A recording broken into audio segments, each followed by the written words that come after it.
I almost boomered everything up. I like had to double click. I thought I clicked it. I didn't click it. And I'm like, oh, there goes the smoothness of the whole thing. But, cut us some slack. It seems like it's been forever You had since the we've done smooth this. intro music. That's good enough. I do like that sound, like the smooth. I don't know if you call it jazz or not, but I don't know. It has a good vibe.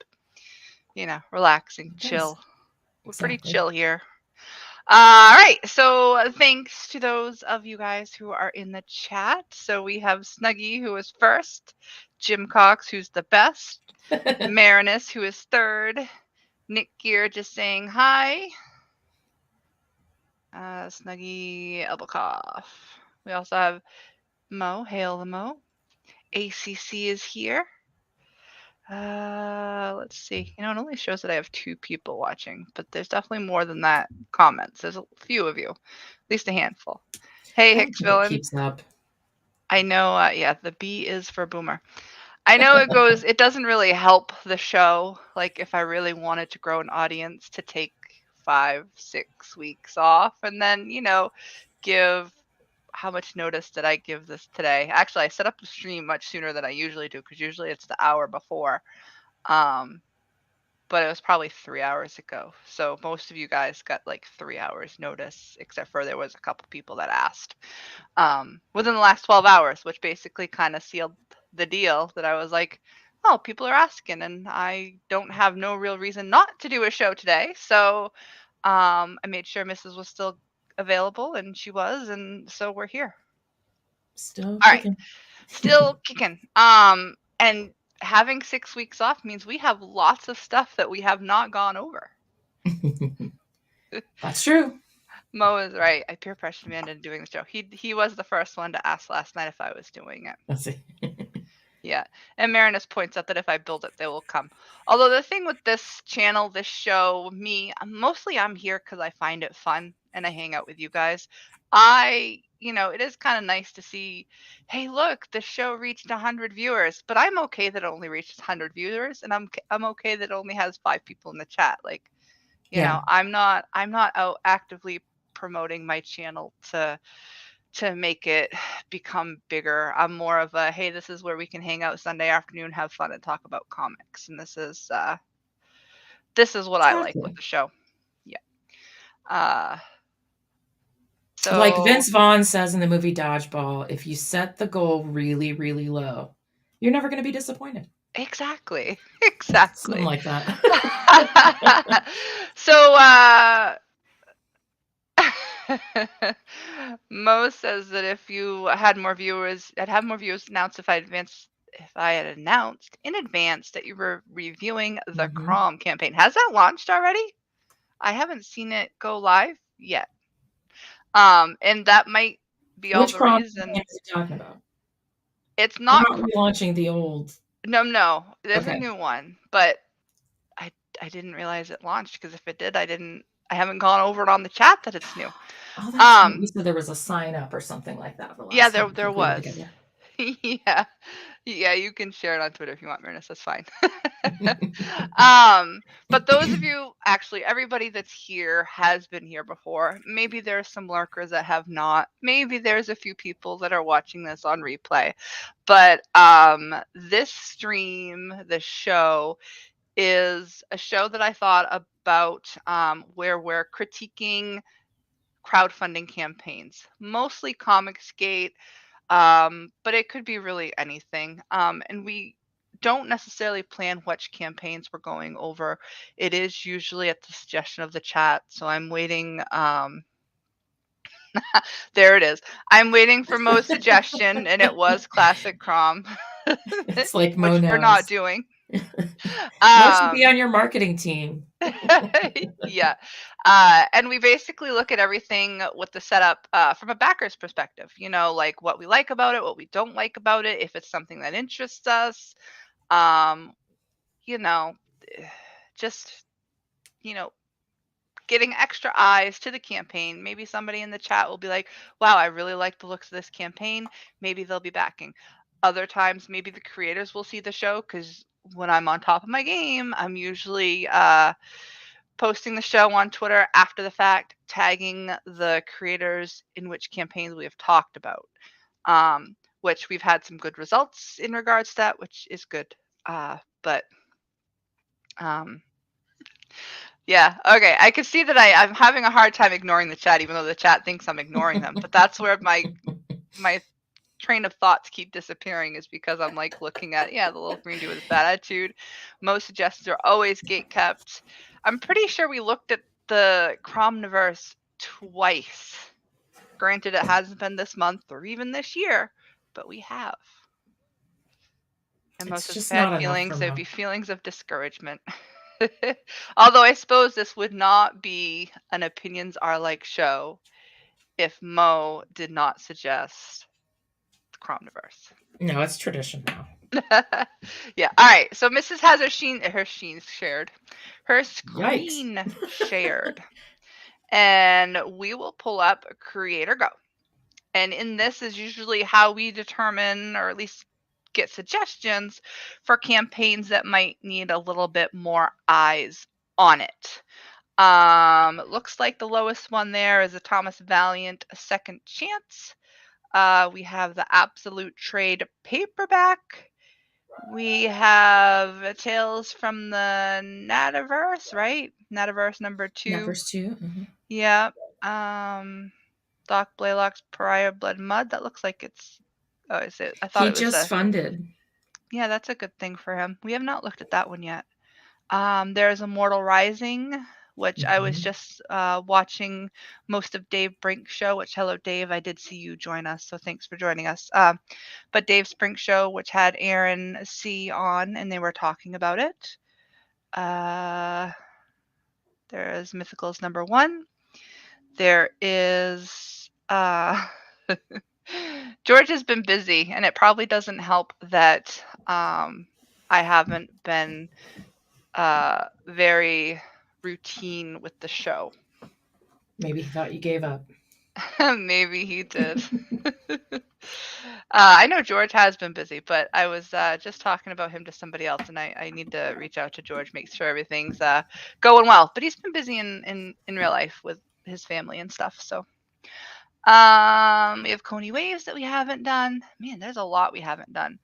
I know we normally look at some that haven't been funded yet, but I was kind of curious to look at what's the Razor Fist one? The Ghost of the Badlands? Is that the one? Up?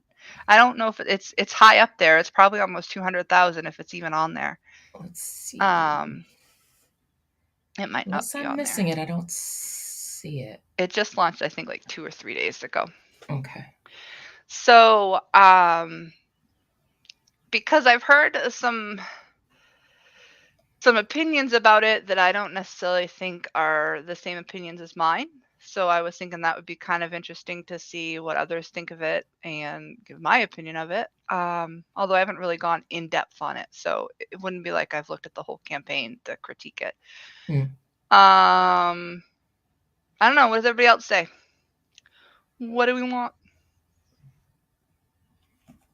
Snuggy Jr. says that this conflicts with the early bird special hour. Yeah, but it's kind of nice that, not anybody else is streaming. Dave just got done. He goes for an hour, and then it rolls into this. Mo points out that he used to be a regular as his digestion cycle after eating Life cereal, as reliable of his beloved post office.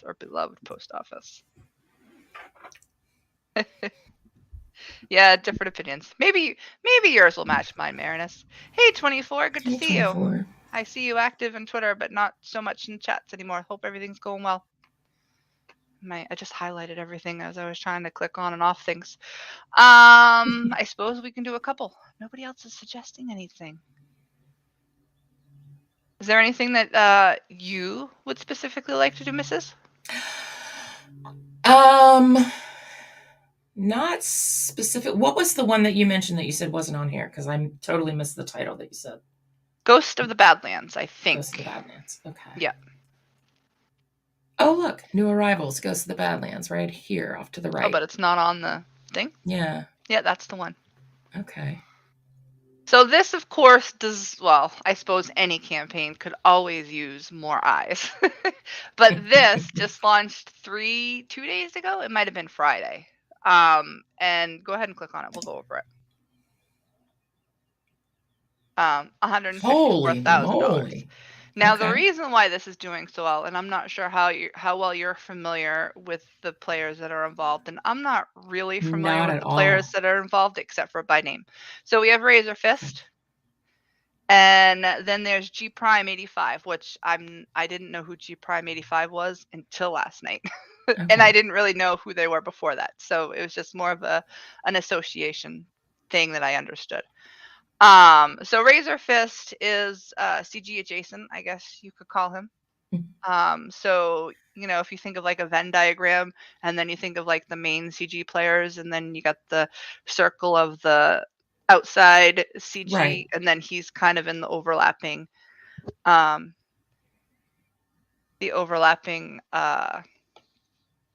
part of the diagram. And 24 Eyes does point out that he has a huge following. He has his own channel. I imagine it's bigger than Ethan's. I'm not sure how much bigger. Like I said, I really only know the fact that he's a popular YouTube content creator. Okay.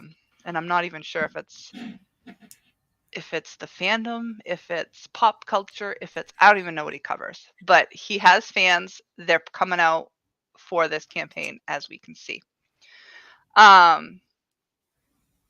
So Mo points out that G Prime is legendary Soy George. I'm not quite sure the reference, but for those that Neither. may or may not know, like you, Mrs., it was explained to me last night that I'm not sure if you're familiar with the CG history of you had Doug Snaple and Mike S. Miller, Smiller as people call them, used to be pretty in with EVS and, you know, the upper Yes. tier people, and then something happened, which I'm not quite sure if it was many straws, one straw, what that straw was. But anyways, Right. they didn't like EVS anymore. They broke off. Big old hoopla. Well, from what I understand, the G Prime left CG siding with those two when they left. So now he's kind of anti-CG, I think you would classify it. If someone wants to confirm that for me, at least in their matters of opinion, please do. So that's who the players are. Okay. And from what I understand, the G Prime is the artist, but we'll find that out more. Okay, so yeah, 29 So would it be days fair left. to say, like, would there be some nervousness for CG backers then? Is that, or maybe No, some because I think a lot of apprehensiveness, or CG is they're what like, you see "Yay, it's here. back." Yeah. Well, I don't know about yeah, he's back. But and I don't know if he would say, "Hey, I'm back." I think he Mhm. just partnered with Razor Fist because Razor Fist isn't necessarily CG. You know, Sure. he's Okay. just CG friendly. But anyway, so we'll scroll down a little bit and we'll start reading. Actually, no, let's watch the video. Sorry. Video? Okay. Yeah, we'll do the video. All right, where's my, there it is. Oh, helps if you turn on the sound.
Okay, that's where it ends. I'm like, what's I was waiting for what's something more happening to happen because I'm like, okay, there? black screen. Oh, Yeah, we gotta wait until the music finishes.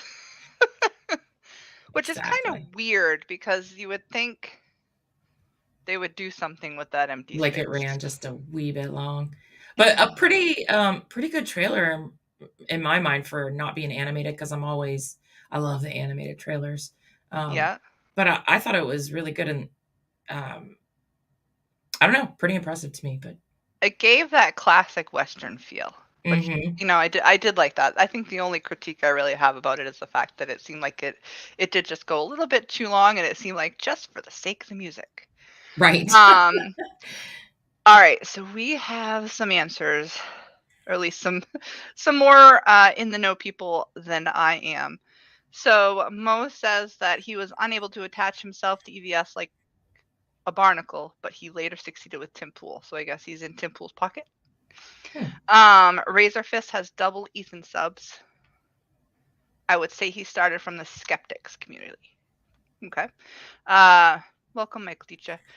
Razor has a huge following going back many years, commentary on politics, the arts, music, and culture. Last few years, he has been moving towards writing his own content, novels, etc. Yeah, from what I understand, this is not his first. Is it his first comic or not his first comic? But he has written books before, I think, is my understanding. Okay. I have heard this. Knowledge. George printed his comic on his home computer. Someone mentioned something about a Twitter debate with a printer, like someone who works at a printer or has a printer or something like that.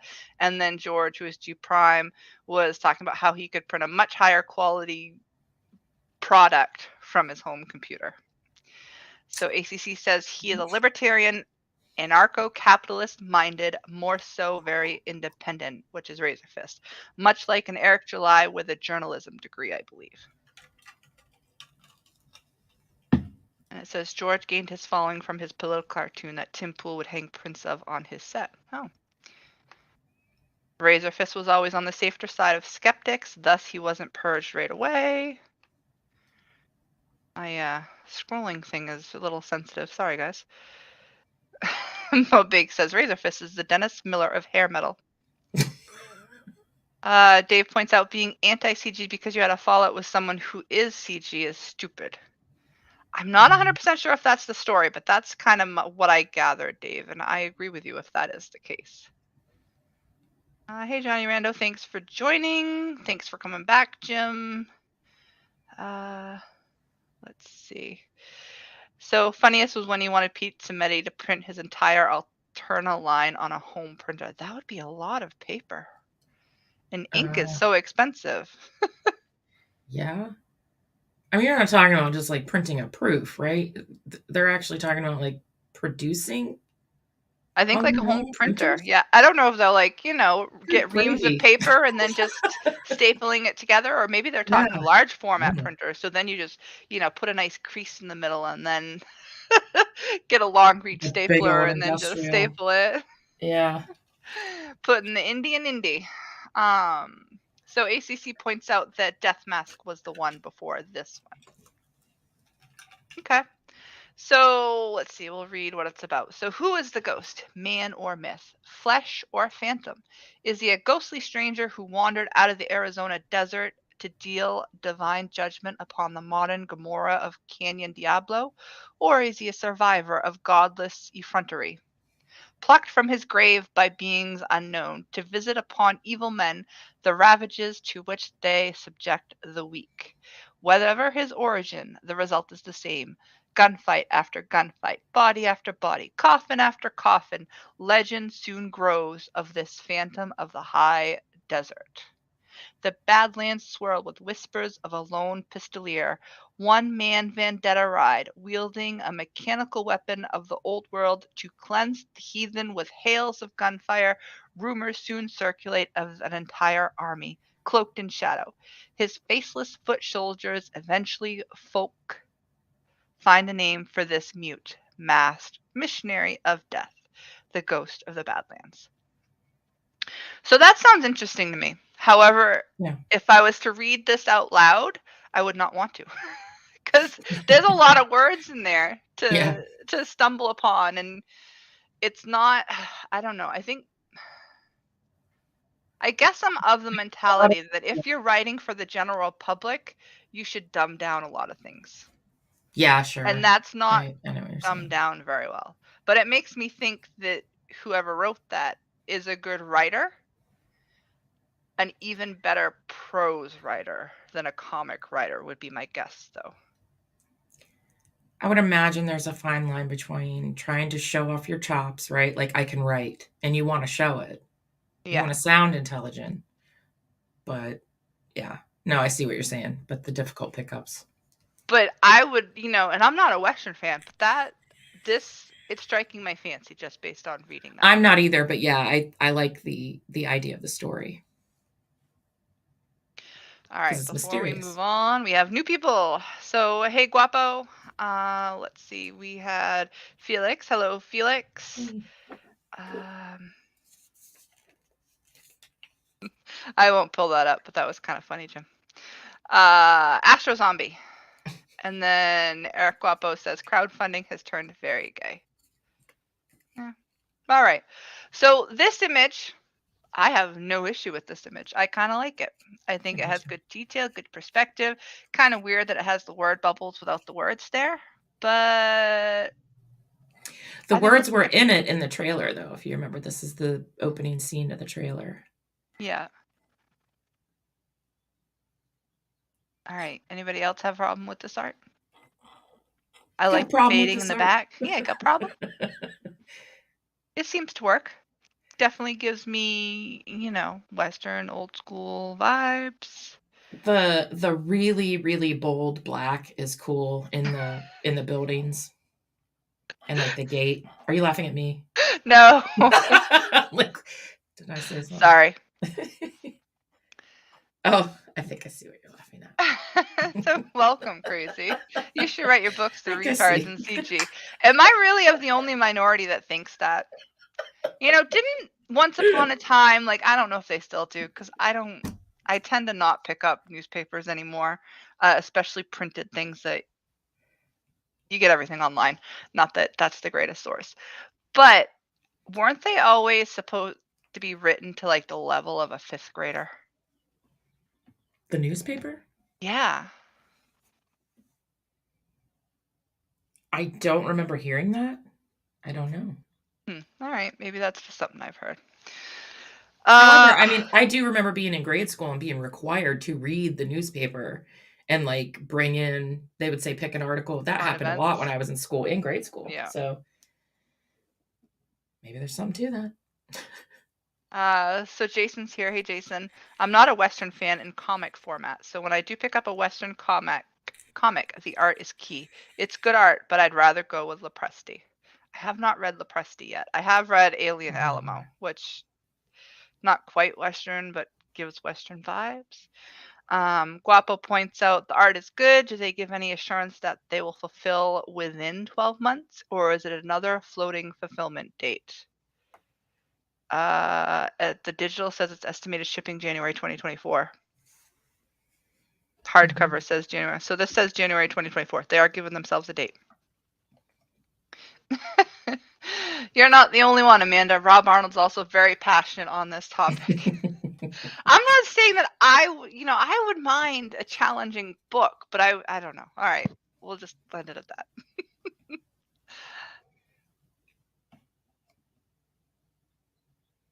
Okay, so Snuggy points out that it was 8th grade, he thought. So there is some truth to my remembrance, I think. Hey, Vanta, thanks for joining. Okay, so moving on. The creative team, Razorfist, is the creator and writer of Ghost of the Badlands, known on YouTube as The Rageaholic. Okay. Razor has written 2 pulp novels called Death Mask and The Long Moon Night. Okay, so pulp novels. George Alexopoulos is the illustrator of Ghost of the Badlands. George is an award-winning cartoonist who has self-published over a dozen indie comics and draws satirical cartoons under the name G Prime 85. Okay. The book. Inspired by, hang on, let me zoom this in. There we go. Inspired by storytelling traditions both East and West, the team will be pleased to release 2 versions of this first edition. A soft cover inspired by manga and a hard cover inspired by bande dessinée. That, I'm wondering how they're going to pull that off. Okay. So soft cover will be 105 pages, monochrome. That does not look like a monochrome image, but okay. Maybe that's just the cover. Hardcover will be 150 pages, monochrome and color. Over 50 pages of additional extras, including production notes, the written script, thumbnails, and sketches from both creators. See stretch goals below. I like the colors on that. The colors do look nice. The horse looks a little funky. His face? More of the rear quarters for me. Are you?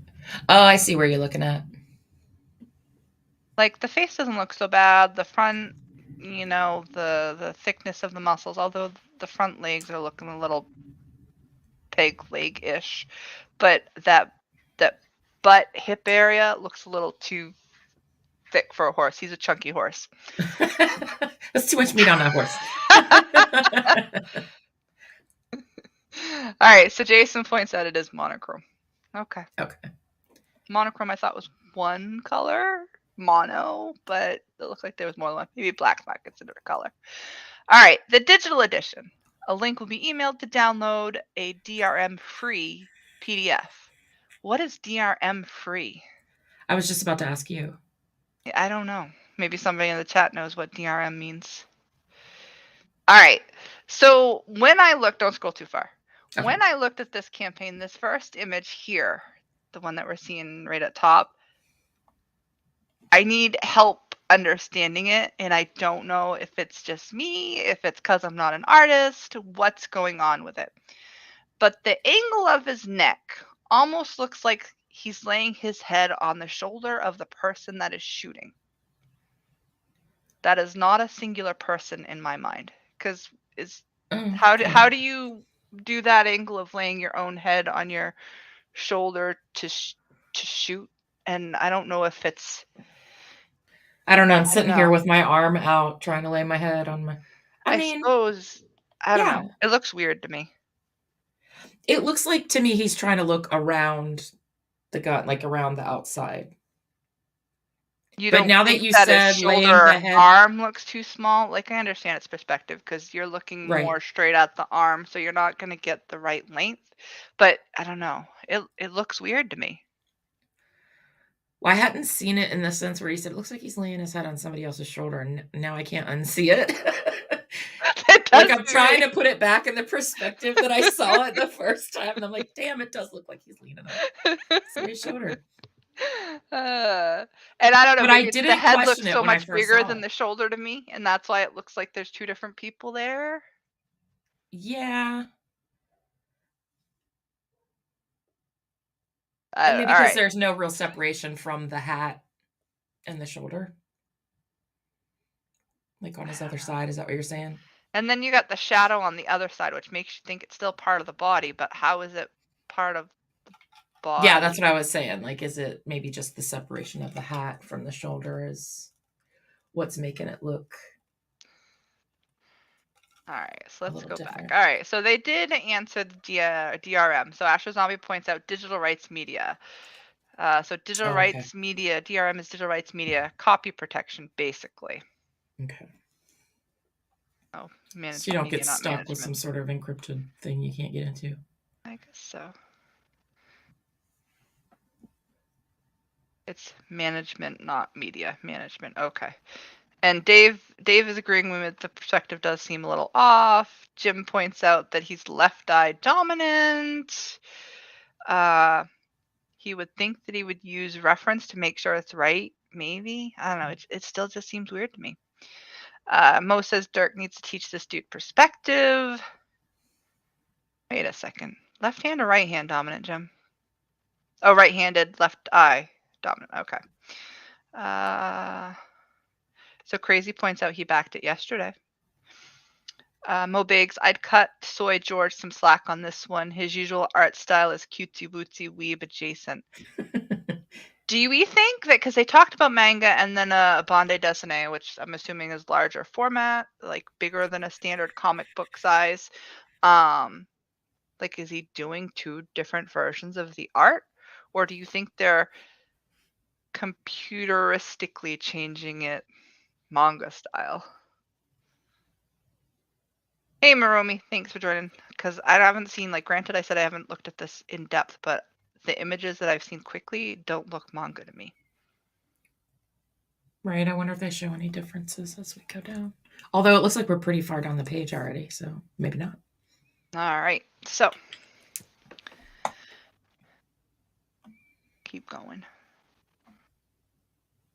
And say this art doesn't look too bad. Although, hang on, that last one.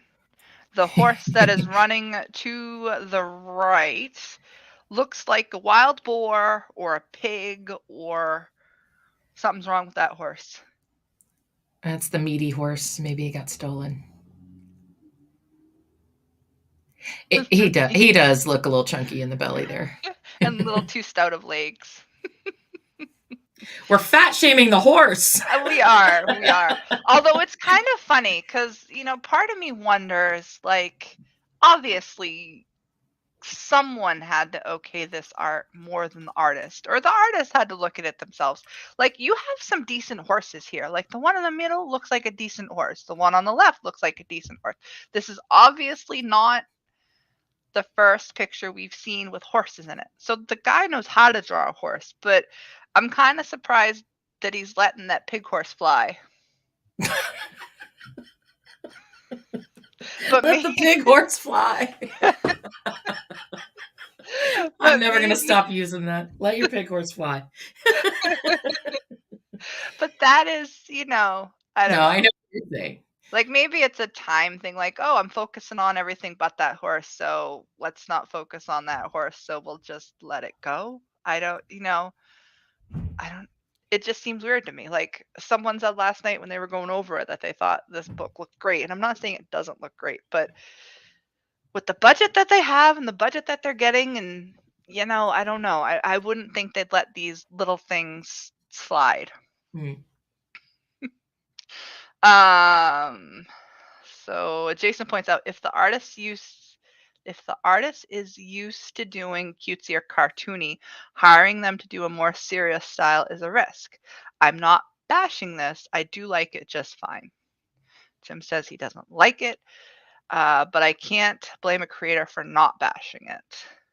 Maybe it's just because what Jason's saying is that or maybe he's not saying, but it could be that because he's adapted to a particular style, this might really, really be forcing their limits, as far as when he says moving to a serious style. That's true. It's probably very difficult for the artist to push themselves into something else. But, obviously they made the choice to do that. Yeah, but from a business perspective, if you have Razor Fist who wants to do a book with someone and wanted to do it in a similar style to this, like, say this is what he envisioned from the beginning, would you hire a cutesy wootsy manga style person? Although I've not seen any of his previous stuff. So if someone who is linked has, whether it be DeviantArt or whatever, to George so we can see previous work, I am curious as to what it looked like before. Snuggy points out, Easy Amanda, the horse is sensitive about her ass. Mo Big says, slow down, Amanda, in English doc. We ain't scientists. Was I talking too big words? I'm sorry. What did I say? The horse fly? I don't know. Yeah, Jim Clark says the snout is too long for a pig and too skinny for a horse. Cyberfrog is written for a 5th grader, though. This seems more adult. Yeah, definitely from that first paragraph intro. Sure, yeah. Jim says it's an anteater pig horse. Maybe it is. That's what happens. Mo Biggs points out, I'm guessing he hired him for marketing purposes in the hopes of getting promoted by Tim Pool. I suppose that could definitely be a business tactic there. All right, let's move on. Okay. So they are discussing release date. What does that say? Interior art will be completed. Oops, I just scrolled that up. Hang on. How to get over there? There we go. Okay. Interior art will be completed by summer of 2023. Printing is scheduled for autumn and shipping will begin this winter, continuing after the new year if the holiday rush causes delays. So, stretch goals, they started at $100,000 and the hardcover interior art will be upgraded to color. Wait a Okay. second. Didn't they? Maybe they updated it afterwards, but when they were talking about the two versions, didn't they say that the hardcover was already going to be art? I mean, it was going to be color? Yeah. Further up. Yeah. Yeah. Okay. And then at 200,000, who knows? So he was obviously very confident in how well his book would do, unless this got updated like today or last night. Sample pages. Below are the first 11 pages of Ghost of the Badlands. Note, as a book is still in production, final art may differ from below. So there's a chance to trim up the horses. There is a chance, yes. So you're saying there's a chance. So you're saying? Yeah. This is an interesting image. However, do I like the word balloons or don't I? I like the look of the word balloons, but all that extra space around the words is weird. I don't know if anybody else thinks that, but I like the I don't know, the funnel clouds or whatever going up into the sky and the guy up there and then the people down. I like the composition. I think that's a really great composition. Although two moons is a little weird.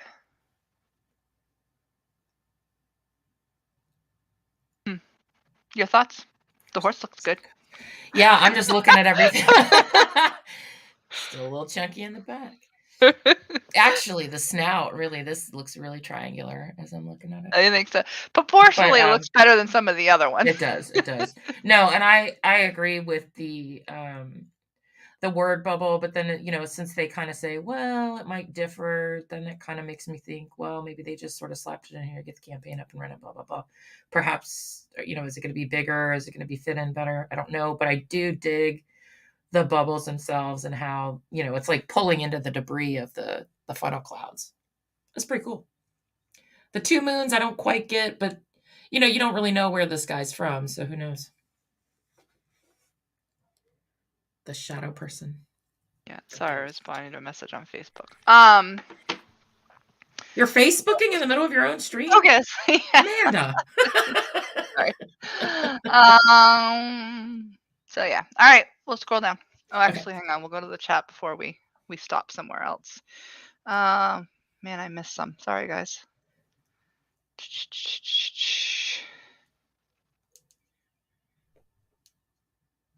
So Jason points out that he was mainly referring to the art. Snuggie says, kids today ain't reading Westerns. That is very true. Mm-hmm. There's no cost too high for chasing clout, apparently. Summer of 2023, I heard that great art takes time, at least 3 years. That is what I heard too. I hear it may be colored by your boy Zach in the style of $4.99. Oh, that would make a great Western there. Mo. Stretch goal of color is just a terrible idea. Because you're imagining it black and white, or because you don't want it color? Because I've seen other books do that. It should probably be an option, right? Because if you're like, yes, you're after the black and white, then they're like, oh, we hit this stretch goal to be color now. You're like, what the? Right. Well, I know that not necessarily it backfired for Irene, but she released, like, she had her book, the first Fiendish, that was going to be black and white. And then as more and more people had eyes on it, they convinced her to do color as a stretch goal, which she did. Mm. But it took her a little bit to get to that stretch goal, although not that long. So she released her black and white long before the color was ready, but I think that was also partly delayed to shipping or printing issues, not just colorist and taking time to color, but that was some of it. So you had people that had the first Fiendish black and white for months before people got the color, which, you know, I can see where that's not exactly the best practice to have. So I believe Snuggy is saying that it should be. Well, yeah, actually that works. We're gonna call you Smuggy. Could be smaller. Jim thinks that maybe the lettering is temporary for the campaign. Jason says sometimes a letter will use more space around text to emphasize emotion or expression. Not exactly sure that's the case here. It does give me a moody vibe. Maybe that is, you know, in context, it would make much more sense. So how much convincing do you think it would take to make this protagonist enter the Cromniverse? Hicks Villain says, I think the black and white looks good. If I'm backing a black and white book, I want it in black and white. That's true. Yeah. If it's a stretch goal, you're not sure it's going to meet the stretch goal, you're thinking, hey, I'm going to back this black and white, and then all of a sudden, are they changing everything color? And that's not how you wanted it. Or maybe they'll still give the option. I'm not sure, but that is a good point. I'll think if the option's there. Yeah. Mo Biggs, well, Snuggy says Mo Biggs $4.99 color would make this. Yes, make this crap. I can't stop analyzing the words now. That's all I could think about when I saw the few images I saw the other day. Yeah, and see, Neff is with me. Art is inconsistent. Weird faces. Looks like it was done in color and they just desaturated the values. Oh, you think so? Oh, okay. I guess I can kind of see that, but didn't even guess that, but that's how they made it monochromatic. Whoops. Oh, I almost put Mo in timeout. Bad man to bad. If you want me to read your comment, that's better to put it on Facebook. I probably should put him in timeout for that one. Marinus is leaving. That was probably 5 minutes ago. Later, Marinus. Cowboy Bebop is a Western. An Eastern Western. It backfires for everyone. Aardvark too. Yeah, Aardvark did that too, although actually his book looks good both black and white and color, but the colors on his book, like, yeah, I was gonna say I don't know that was a mistake for Aardvark because the color looks, I do like it, the color in his book. So it's already on color, they just desaturated the color values. You can tell the difference by the white gray tones and color without pigment, i.e. no CMY, just K. Yeah. I'm gonna assume Neff knows exactly what he's talking about because I kind of follow, but I don't. But I can definitely see the gray tones in this look different. You know what I mean? Like the guy standing up facing forward with the jacket and the vest, and yes, yeah.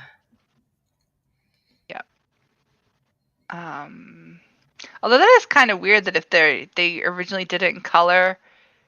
Although maybe they were thinking that they were going to do it in color ultimately in the long run, but they desaturated it for the, like, this is the manga version.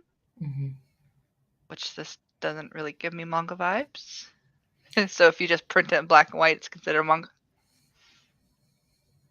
I don't know.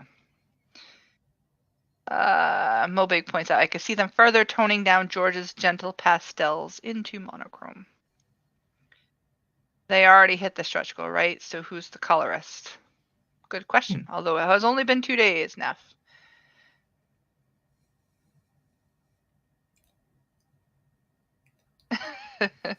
Mobig points out that we're speculating that it's Zach. Mobig points out that he prefers the color on Aquila, which it does look gorgeous, but the black and white looked great too. He had some great I'd have to go back tones. and look. I don't remember the black and white on his. Yeah, no, it was great. Like I backed the black and white Fiendish, and I kind of wish with Fiendish #2 that she would have given the option for black and white as well as the color, because I would have backed the black and white again. Not that I didn't like the color, just to keep it similar with what I've already have. Your collection consistent. Yep. Sure. Yep. Dean. And Neff is saying hi. Hey, Neff. And Crazy Mad says, not that colors were a mistake. It's that he sold it as a black and white. Once it hit the color stretch goal, the book became color and no black and white is offered. Sure. Yeah, I see that argument because, yeah, those who were in it for the black and white don't get that choice. It would be cool if there was a way that you could sort of, if you did it as a stretch goal, if there was some way to put, and again, I don't know what's capable or possible on Indiegogo what the functionality is, but to give them a choice. Like if we hit stretch goal, do you want to upgrade to the color or do you want to remain with black and white? And that might sort it. But who knows? Something that easy probably isn't on Indiegogo Isn't that as a easy? choice. FG! Hey. All right. So again, word balloons that look funky to me. I'm not sure who their letterer is, but I'm pretty sure it's not Eric Weathers. Yeah, that's kind of it's pretty inconsistent. Oh, we have more people joining. Hey, Caroline. Hey, Skip. Hi, guys. And is it me or does it seem like the text is maybe it's just really small? It feels real close together. It's probably because of all the space around the word balloons. Yeah. I don't know. The font. Let me zoom in, although when I zoom in, it looks all blurry, so I can't quite see. The font itself does not look bad. It's the space around the balloons. But I'm wondering if some of it is like, oh my God, we have a lot of space where we're not having images, so let's make the word balloons bigger. And so they're overcompensating for the space that's there. At least it kind of gives that feel. I was going to highlight an actual thing. It was nefarious right here. Personally, I prefer a Western as a black and white book. Makes it feel all John Wayne. I agree with you on that. Yeah, good point. Or definitely, some desaturation, old-timey feel. Jim Cox points out that he could add the color as a new perk. That is a good option. You know what I mean? Like You're offering a black and white, but you can back again if you want color or add-on or the secret tier or however they end up doing it. Mo Biggs, of all the dumb ideas Zach would pitch on his live streams, $4.99 Alpha High was the best, but he decided to go super experimental with it.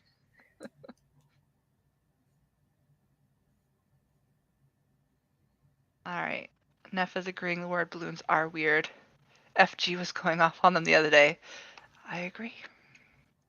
Especially in the middle. How come those word balloons have words in them? Where is the consistency? I know. As Neff pointed out, the art is inconsistent. But then again, they also said that this is not necessarily the final art form. Right. Jason's getting all technical. I read you want to leave enough space between the end of the longest sentence and the balloon to fit in an O. So yeah, pretty tight if you're only fitting in an O. It's sticking. It's smuggy. Smuggy. Hey, Jolly Green, thanks for joining. All right, so I don't know about the rest. No, I'm not quite ready. Okay. The first thing was the word balloons. I'm trying to think. Now, I don't know my weapons, but does that gun look historical? I mean, is that supposed to be his gun? I'm confused as to who it's supposed to be. Whose gun? Yeah, if it's him, it's supposed to be historical, right? Because they mentioned that his historical weaponry. Oh, did they? Oh, I was just thinking. I believe it was mentioned in the trailer. Okay. It was like weaponry of the time. I can't remember what it said. It's already. Well, I think I heard that Razor Fist was a gun, not expert, but like newest stuff when it came to historical things.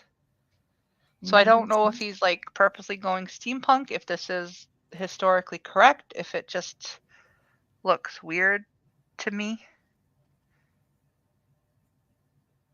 Well, now I'm figuring out it does look like it's supposed to be his gun, because if you look at the patterning like on the hand, it matches kind of his face and his hat. So yeah. It's true, but it is almost like, well, what's the cloth? It almost looks like it's a cloth draping over the face, and that's the shoulder. I get what you're saying. You don't know who that belongs to, who it is, and if the pages are sequential. Well, if I was to look down here, does it really answer it in the next one? Not really. The weapon looks different here, if that's his. Yeah, that is kind of weird if it's consecutive pages. Okay. But I'm guessing this is the manga style that they're referring to. I wouldn't think that they'd be doing something completely different.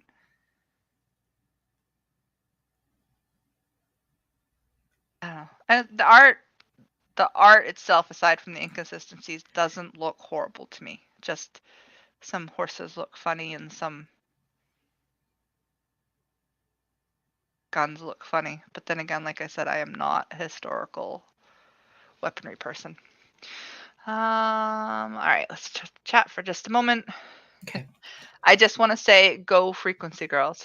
Nefarious is saying she pulled out the lettering guide and is pointing out all these different things, and I just kind of got scared. I don't know what that is, but maybe I don't know. See, that's kind of where I am not sure Right. what it is, but ACC does point out that Razorfist has one, and he modeled it after his. Okay, so it is supposed to be historically accurate. Let's see. Okay, so Mo points out that this is usual art style for contrast. We'll have to look at that a little bit later. So it looks like Indiegogo Mary Sue. So remember that name, Mary Sue. Most artists don't get guns right, including EVS. Why does the character have his finger on the trigger? Up above? Well, isn't he aiming it like he's threatening to shoot it? Like, I don't. Why wouldn't he have the finger on the trigger? I guess I'm not following Felix. Yes, doesn't look horrible. Not great, not world class, but doesn't look horrible. Like I'm a reader, Jolly Green. I read the comics. Reading is before art, in my opinion. I know most people are not that way. So this art, despite its flaws, would be okay for me to understand what's going on if the story was good, and I would forgive its flaws that I would see. But if it was worse than this, it would be hard to overlook the art and a decent story. So Felix also points out not only that, but he's extending the tip of his finger past the trigger. Oh, so Felix is there, and then here he's got it like all the way through. But then again, I don't know anything about ancient weaponry, so well, it's not ancient, but yeah. Apparently, there's issue with the gunfire. Only put your finger on the trigger if you mean to shoot the gun, and don't point the gun at anything you don't want to die. Well, isn't that what he's doing here? He is threatening the people. If you are threatening people, you are ready to shoot the gun, not just threatening. At least that's my opinion. And apparently, Jim is agreeing with Mo. Okay, so Felix points out, so he doesn't shoot himself for something he doesn't intend to before he has the gun aimed. Okay, I get that, but in my mind, he's ready to shoot. Like that's what he's doing. But okay. It was said that Larry Hama only got the G.I. Joe gig because he could draw guns. I'm sure he drew a lot of guns.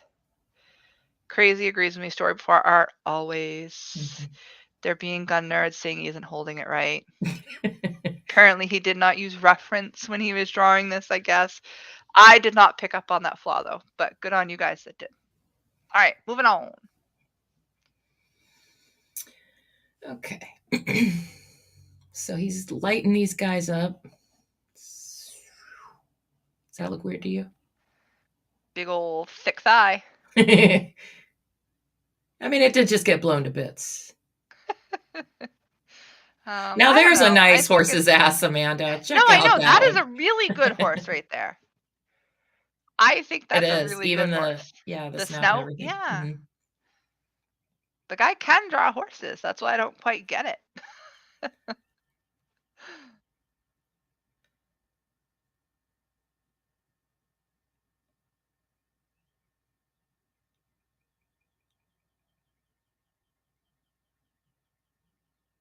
I mean, he did put a lot of art in here. There is a lot of art in there. Only a couple pages of word balloons, though. Oh, here's some more word balloons. Still more spaces. I think we're going to see a final product with a lot of space around the letters. Apparently, Weathers was busy. The busy beaver. Headshot. Now that guy's face looks funny in the middle. He's a little creepy. His little Mario mustache thing he's got going on there. And that other horse right above the top doesn't look so bad. No, it doesn't. Like, it's not perfect as the one that was just there, but it's pretty good. Looks like there's definitely action. I mean, some of them are funny.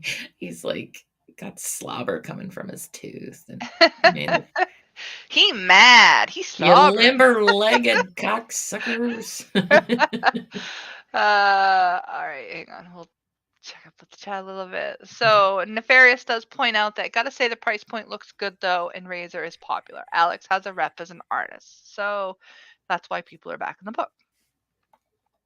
The things you were saying are the reasons people get accidentally shot. Well, I don't go to the range every weekend, Jolly Green.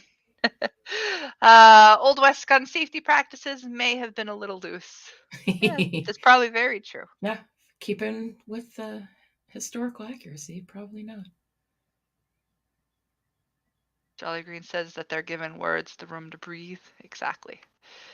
Will this book be available in Letterer's edition? So Jim points out, even with a bad gun discipline, your finger would not be wrapped fully around the trigger and back touching the web of your hand. That would be like if you're clasping it, right? Is that what you're trying to say, Jim? Like if you're pulling it, that's when it's touching your hand. All right. It is important to have an experienced editor checking the work and watching your back because the devil is in the details and artists don't always realize when they're fucking up. True. All right, let's keep going. Okay.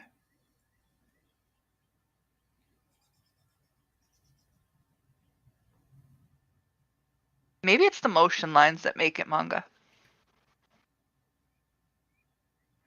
Here. Yep. Although, hang on, as I'm looking at just scroll up a little bit with the two guys. So I'm looking at that image, and I don't know if I should say this, or if people understand what I'm saying. So looking at that image, it reminds me of Narwhal-esque, like how decent the background looks compared to the figures. It seems weird. You know what I mean? Like you're looking for the general, how do I want to say it? Like the general movement and position of the body, but not necessarily the detail of the body, but yet you got great detail in the background. So the contrast seems off to me. But maybe that's just me.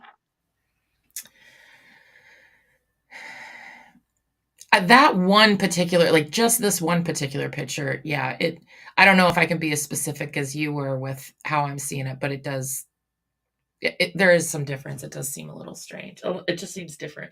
Although maybe that's also part of the, hey, it wasn't colored, so it looked different than it does here. Right, for sure. Color from it, like Neff was pointing out earlier. All right, keep going.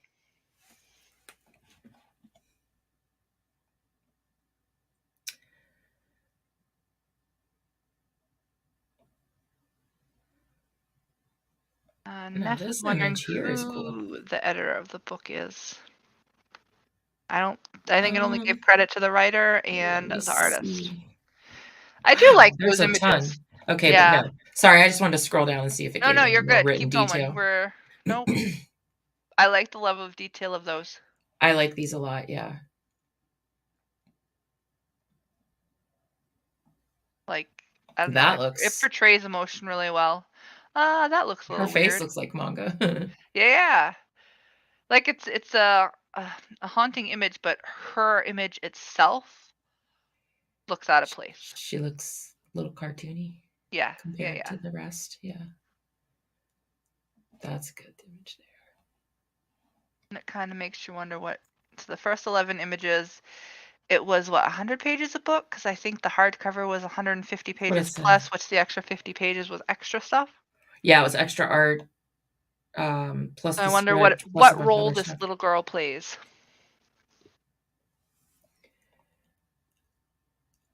So this guy speaks a lot of almost like from biblical type of suffer the little children and forbid them not come unto me. It's kind of, I'm not quite getting his deal. Yeah.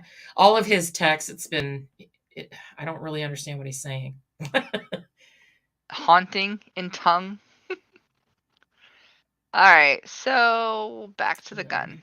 No, I'm saying your trigger finger would never wrap around as far as the artist had shown it. Okay. Didn't they have to cock guns back to fire them so his finger on the trigger wouldn't matter? I don't know guns that well. Razorfist spared no expense, even hiring Alec Baldwin as the art editor. That is true on Hinge. Single action wouldn't matter, keeping it on there after firing. Nuggy points out that they don't need no stinking editors. Jolly says the gun in that dark panel was held wrong too. Read the words and criticize the story. The art criticism is like beating a dead anteater pig horse that can fly. Nefarious points out it was a trick question. He doesn't think there's an editor on the book. If there was an editor worth their salt and confident in the project, they'd put their name on the book. Jolly Green points out that we're not selling him on this book. Sorry. Most says Razorfist was skeptical at hiring George for this kind of book, but George won him over by promising to handle the printing at home. And I'm not sure what Guapo's saying no to. Just no, Amanda. I guess it's this. Canadians know less about guns than Californians. Let's see.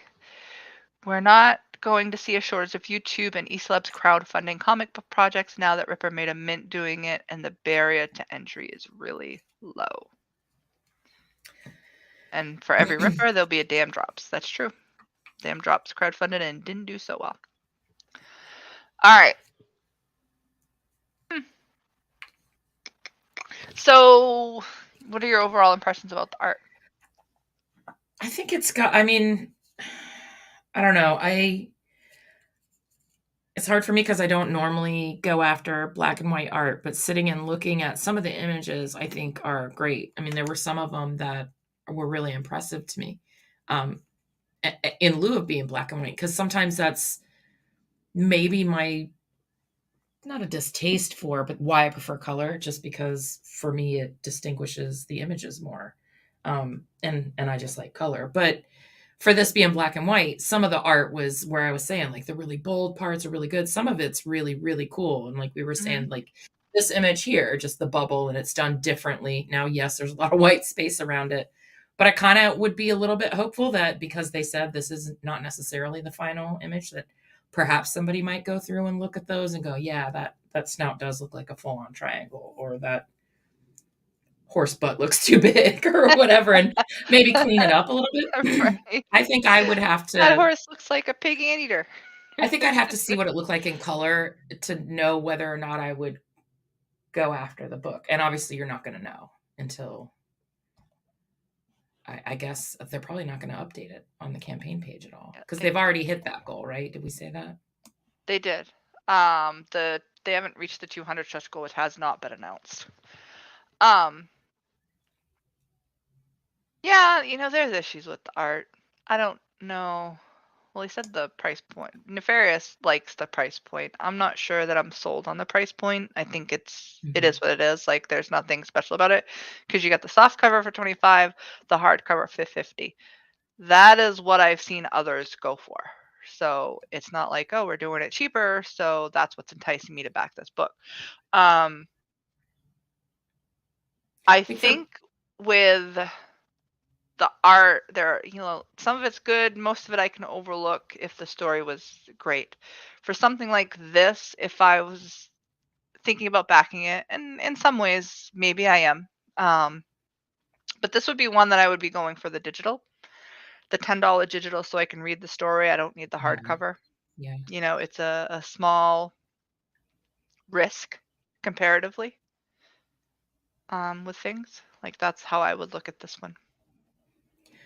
Yeah, because the synopsis is intriguing. Like, the general storyline seems like it would be really interesting, but just from what we were given, I couldn't make heads or tails of most of it. Other than he's this ghost-like figure that's going in and blasting everybody up. So yeah, that's true. And I didn't pick out, and I'm glad you pointed out, I did not pick out the wording that he was using, because I couldn't quite read most of the word bubbles on my laptop. But it is Yeah. interesting. Like, it probably helps set him apart if he's speaking not in tongues, but he's not speaking modern day English in what I he's think it's talking about. biblical. Now, I didn't go to all of them. Let me see if I can find. One was really weird here. He says, "Then entered Satan into Judas, surnamed, I can't even read that, Iscariot, being of the number of the 12." And I'm like, I don't know what that means. And then if you go down, down, down, down, down, down, down, "Be thou ever vigilant, for the devil prowls like a roaring lion, seeking whom he may devour." So yeah, I was like, it's Oh yeah, kind of a little different. strange. But then at the very, very end, it says, "For theirs is the kingdom of heaven." So I'm thinking, Do okay, you think he's a pastor to a church? could be. Like, he now roams the Badlands because his church was burned down by these bad guys. So, he's seeking his revenge and helping people along the way, but he Yeah. has this mystery about him because nobody knows who he is. And I think that would be what would make it or break it for me. Because, like, right now, I don't think this is for me. I think I would have to know more about the story. How did he, what is he, what is his purpose? How did this happen to him? I mean, you don't have to lay it all out, but give us some kind of idea. Yeah. All right. So we did basically the what else do they have for things? So the first one is showing the digital, right? You get digital Yeah, option it for was $10. digital, soft cover, hardcover, They a don't have small images combo. here, but pretty self-explanatory by the thing, except for the small combo. What small combo? Small combo is all three. It's our soft cover, hardcover, digital, and then you get everything with the big combo and a signed poster. A signed poster. Okay. So for 25 extra dollars, you get the signed poster. And it doesn't say how that poster comes folded up, my guess. One copy, blah, blah, blah, plus a poster signed by both creators. So yeah, I don't know. And it Doesn't doesn't give the say. size of the poster either. It could be just a 11 by 17 folded up into a quarter, so it slides right in with the comic book. Let's see if they did any add-ons or anything like that. Doesn't look like it. Look at that, Indiegogo tip 25. Nice try. Dang. That's a 25% tip. They're really trying on that one. Okay. So $5 shipping US. That's pretty damn That's skippy. pretty good, especially for that's the big tier. So that's definitely a Yeah, folded poster. for sure. Yeah. $40 to Australia. Canada's 20.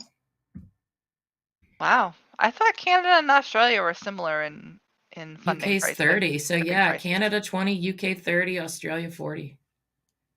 The further out you go. All right, how much is shipping for just a book? Because that's the big combo. Yeah, let's go.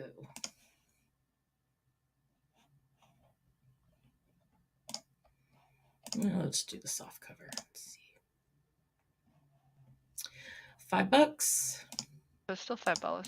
That's interesting that the pricing, the shipping has not changed. So 40 on the soft. 40. Okay.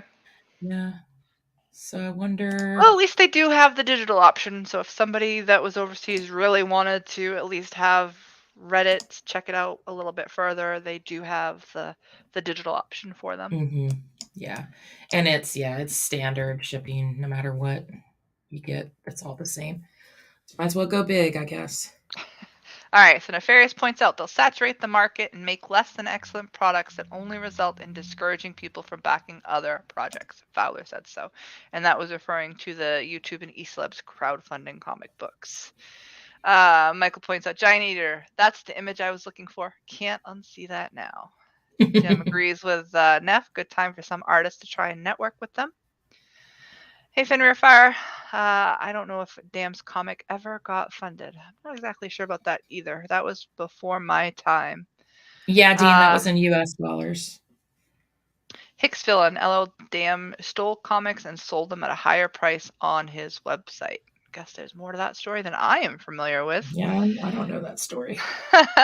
Neff says if they knew what they were doing and were open to having someone help them with the production process, I'd reach out. Unfortunately, you're more project like Golf Slap. I have no idea what he that lost means. me on that last one. Maybe that's an acronym for something. Oh, Godslop. I'd like to see more projects like Godslap. I don't think I know what Godslap is either. All right. I would have to really like the creator to back this. Creator has an idea, hires a writer and artist to execute their vision without any direction or oversight. The lack of established and experienced editors helping makes comics is infuriating, especially in indie comics. Mobig says he should at least hire Snuggie and his backpack of commas.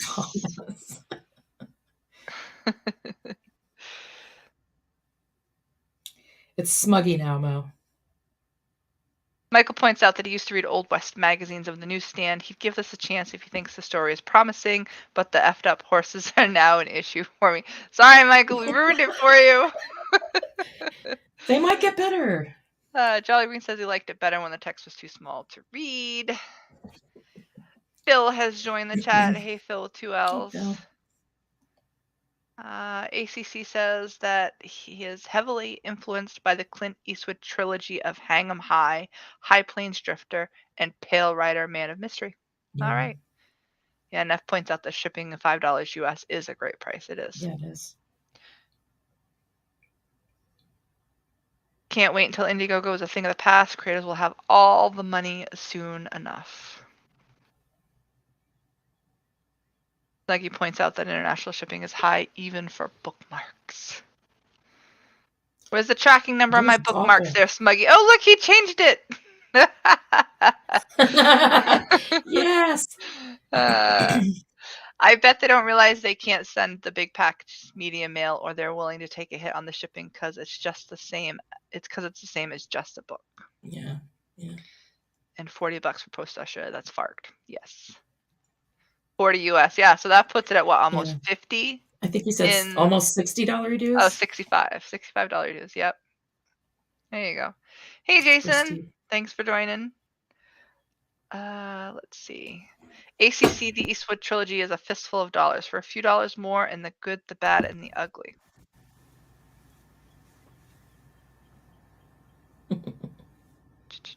Godslap was someone who didn't want to be sued by Godsmack. Oh, okay. Godslap. Oh, see, now I'm late because he just changed it back. Yeah, no, I did just notice it. So if you had it like that for a while, sorry. Maybe that's why Caroline said hi to Smuggy. Maybe she wasn't here. That could have been, yeah. Hey, Smuggy. It. I don't know who that guy is, but he looks like Smuggy. Right. Oh, it's coming tomorrow. Sweet. Oh, good news. Did you get metal bookmarks? I did. Nice. And I got extra bookmarks too. I got extra Roquefort bookmarks. Or a bookmark, I think, an extra metal. Yeah. Well, we all got extra bookmarks because we got that first run in there. And I thought, oh, cool, we'll do some of these. Yeah. All right, so I think we're done on this one, unless there's any ending thoughts about weird horses and wonky finger placements. And, I really am glad that, because I was watching, was it CG Talks last night, and they were, not really, but they were like, oh, this is a great one. Look at it. The funding, blah, blah, blah. And I'm like thinking, is this one really as good as people think it is? I don't think so. Because, the first thing with the couple of images I saw, I thought the art was wonky. So I'm like, am I really with as much money as they made in such a short period of time, I would have immediately thought, oh, this must be something big. Like, this must be something great. Oh, yeah, I almost forgot. I was thinking we could end it early, but yeah, I do want to... because I don't know that we'll have enough time for another campaign. We could, I suppose, but I didn't really want to go 2 hours. You want to Mary Sue? Mary Sue, please. Thank you for reminding me, Mo. I have to go up and find Mo's. And Caroline did say she noticed. Very attentive of you, Caroline. All right, let me unshare. Wait. Oh, hang on. Don't unshare yet. Jolly Green's wondering, what is the horse issue? Oh. Show him the picture. Well, there's a couple pictures, but there's a specific picture. Horse number 1. So you get a fat hind in here, but that's not the worst one. It is. There you go. There. So that horse on the far left, on the bottom image, far right, sorry. I think it looks piggish. Jim pointed out that it's like an anteater, and people agree. So it's like a pig anteater because he's got little stout legs, big old round body, and a long snout. It's So that's the it's what horned has emu. sparked the "let your pig horse fly" comment. Yes, let your pig horse fly. You be you. You just let your pig horse fly. Yeah, and it's not like there's some great horses in the sample pages, but there's also more questionable horses in the sample pages. So it's inconsistent. So Neff points out that Godslap was Charles White, aka Moist Cry One Critical, I'm assuming, made a book called Godslap with Ricardo Jamie of Dixie Rose fame and co-wrote it with Stephanie Phillips. It was pretty bad. But the art was great though. I am not familiar with that one. Okay, I pulled up Mary Sue. Jolly Green points out I'm not a horse butt expert. Well, trust me. Don't worry, no. We are. We are. Or either way, we're just fat shaming horses over here. Okay, so I have right. Mary Sue. Mary Sue. All right. Whoops. Where'd my cursor go? There we are. Oh, okay. Exosuit plot Rosemary Susan Oppenheimer has been given every advantage except a clue, so she's dumb. Yeah. Oh, that's cool looking. That's interesting. Yeah. Although, is it just me, or do those three images don't look consistent with one another? Like they're cool in itself, but they don't look like the same artist would be doing it. So she has a suit. So that's her, right? Yeah, and that's her. You think that's her? I think so. It says, yeah, because there's her little isn't that her exoskeleton right there behind her? Oh, I think that's her. It looks like a chair to me, or I don't know what it looked like. Looked like she was sitting crisscross applesauce, as they don't like to say Indian style anymore, on the floor. I could be wrong. I could have just been assuming. And then not sure you could be right. That's not the first thought that I had, but I guess that makes sense. So it says Bork, Mary's pet fox, is a feral beast and a serial underwear thief. And then this says Mary often ignores her suit's warnings, in this case, a low battery. The universe of Mary Sue will not be like ours at all. Glamorous concept art. Okay. More concept art. Okay, let's go down and see some pages, if we can. Which it looks like it's just what was shared above. All right, we don't have to read it because it's not even in. I'm just looking at the suit. Image reference. Yep. Oh, it is her suit. Okay. She's sitting there having a bowl of ramen on her suit. And she looks really young there. Yeah. Oh, there he is on his pile of underwear. Uh-huh. Bras. That seems kind of a weird thing to feel. It has me wondering so many questions. I have so many questions. This is kind of cool. That's pretty. Definitely cutesy. I get where people are saying it's cutesy art. Mm-hmm. Very different. Yeah. There's romance. Although, does that look like unwanted romance? Non-consensual. Why he was sniffing her shoulder. Oh, he's a sniffer. Mm-hmm. You got underwear thieves and sniffers. Uh-oh.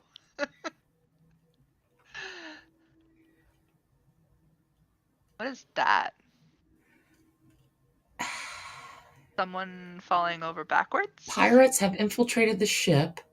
Mary springs into action. She's the one getting superplexed below. So something has superplexed her. Okay. That's kind of an interesting image with the city, the buildings, whatever's going on there. Yeah. I like the colors in the art for most of it, but it doesn't match up. Again, non-consistent art, in my opinion. I wonder who did the colors on this, if this was a George color thing. I kind of like this sort of laser. That does look cool. Oh, is that That's the big purple blob thingy that's like whipped her butt in the earlier picture. Yeah, it's pretty cool. But yeah, it does. It looks very different. All right, what did this make? Although, wait, we're not done with the This art. made, well, No, I we can can, keep going. Yeah. ooh, shower scenes. Nah, nah, nah. I do like the color in that. Okay, so I think that's it. Just a little bit And of then the this. concept art. Okay, so if we go back up, it made 13,000. Oh, and this was another one by G Prime 85 and Razor Fist. So they blew this out of the water with the newest one, and this was Much also different. 4 years ago, almost 4 years ago. Yeah. It's not the first time they've worked together. Okay. All right, let's hang on.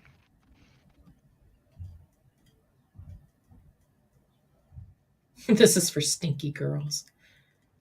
Where does it say that? Snuggy. Oh. Smuggy. This is for stinky girls. So Jason's highlighting everything. Stop highlighting. Yeah, the campaign's closed. It was 2019. Jason points out that the pig anteater is a mutant hog. Phil thinks that Stephanie Phillips was let go from that god slap. Nefarious thinks that Aubrey is taking over for her. So okay, Snuggy says looks weird. The style is different. Which is better, but still totally confusing given the way the book was marketed as an awesome action thriller rather than a sci-fi parody. Well, I'm assuming that's the God Slap he's referring to, because I don't know that I get sci-fi parody from either of the campaigns we're looking at. Let's see. Mo Big says no, it's supposed to be romance. This is George's concept of romance. Underwear thieves and shoulder sniffers?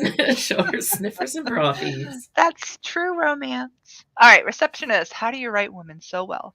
Melvin Udall. I think of a man and I take away reason and accountability. I've heard that joke somewhere, John. And hello to John. Neff thinks I feel like it's a Jack Nicholson quote or something. Yeah, I don't know that does it look, the colors don't make it look creepy to me. The only thing that make it look creepy to me is the shoulder sniffer and the underwear stealer.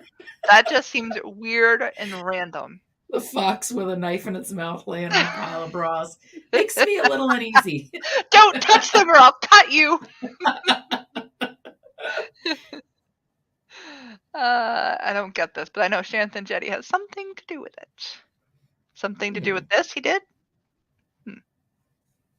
So Mo points out that he doesn't remember Razorfist being involved with Mary Sue. Maybe that's just their account name?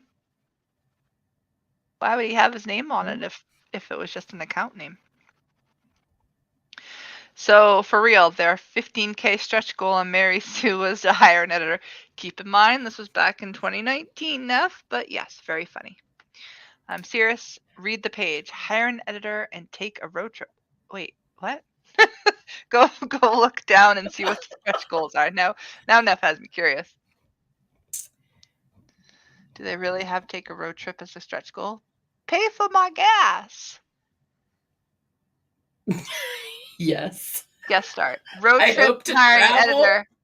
Wait, once the books are printed, I hope to travel to as many, I'm going the wrong way, as many local comic shops as possible to sell copies of the book and do signings.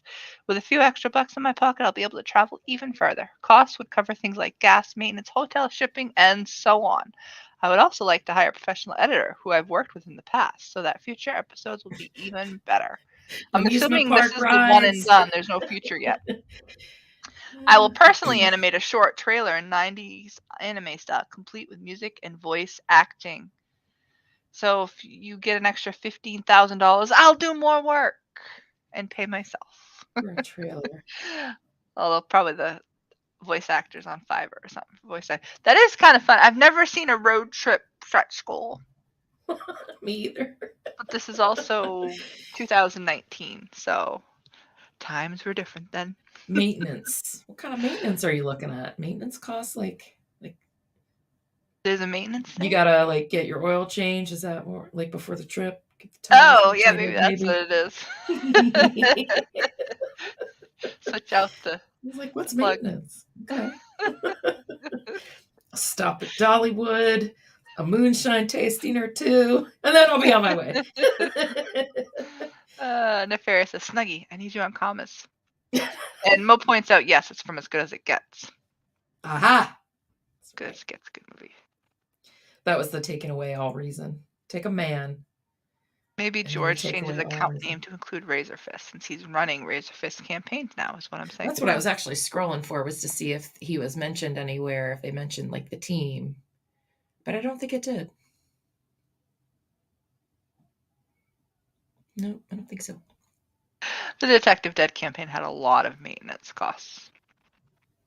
Just account name equals changes with time, aka Razorfist was tacked on after this campaign. Okay. Yeah.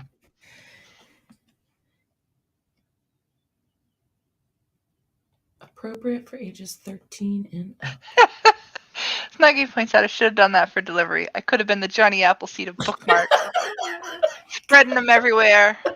And then your stickers versus bookmarks. You'd be sticking your stickers at the gas stations on the pump as you travel awesome. across the U.S. Hand delivery by Snuggie. Spread the good old word. You'd have to wear the Snuggie outfit, though, if you were going to hand deliver them. You'd be taking selfies like, look who showed up on my doorstep to deliver my bookmarks. Mom, is that the Easter Bunny? No, sweetheart, that's just Snuggie Jr. Yep. All right, guys. I don't know if you have any additional comments. We are at the hour-and-a-half mark. Unfortunately, we only got to look at one campaign. But we had a lot of fun with that one, though. But we did have a lot of fun with that one. It is doing really well. So obviously, people are liking it one way or the other. So yeah. Oh, Jason is wanting us to look at Jupiter as a palette cleanser. 6 days until left on IGG. You want to do it real quick there, Mrs.? 6 days left total? Okay. No, I'm good. Hang on. Give me 1 second.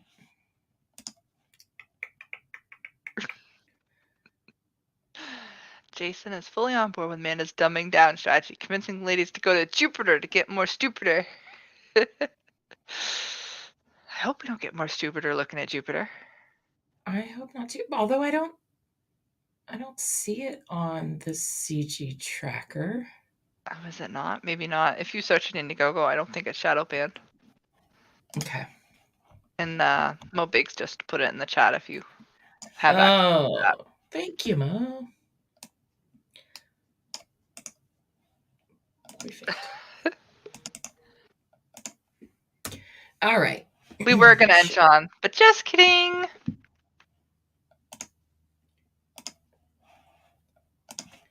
Alrighty. Share. Why aren't you sharing? There you go. Oh, wait a second. You got me, because this is right. Yeah, is it a real 6 days? It's not a real 6 days. It says 5 days. Right it now. Hasn't been. This is not anywhere near the second 30, Jason. All right, we'll do it quickly, though. Since I did say we would. Okay, it's shared if you're ready. I'm slacking. Hang on. All right, Jupiter, issue number 1. A teen trapped in an unhappy home gains the ability to escape anywhere or stay to become a hero. You got it with the sound, right? Do the video? Yeah. Yep.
How long is this trailer?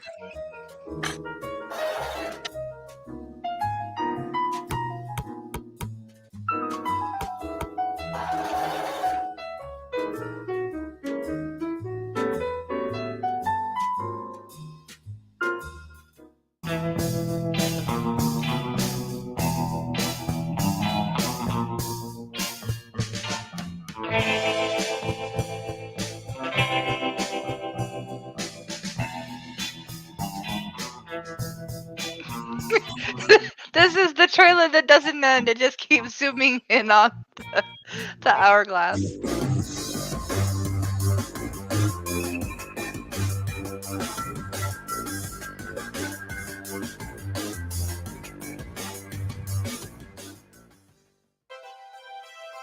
All right, Jason, I appreciate you, but we need to stop this.